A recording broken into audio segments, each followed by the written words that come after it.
இந்த டிசம்பர் வரைக்கும் கர்த்தர் எனக்கு நல்லவராகவே அவருடைய கிருபை என் மேல் இருந்தது. அவருடைய இரக்கத்தினாலே நான் பிழைத்திருந்தேன்.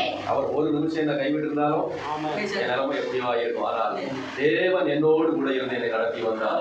என் பிள்ளைகளை பாதுகாத்தார், என் குடும்பத்தை ஆசீர்வதித்தார். இதுவரை நடத்தினவர் இன்னும் என்னை நடத்த வந்தவர். அவருடைய கிருபை நாம் அதைத்தான் நினைக்கணும். இந்த வருஷ கடைசியில நம்ம நினைக்க வேண்டியது முக்கியமான காரியங்கள். ஆண்டவர் செய்த நன்மைகளை எனக்கு நன்றி சொல்லணும், நல்லா துதிக்கணும். வருஷ கடைசியில நல்லா நன்றி சொல்லணும், நல்லா துதிக்கணும்.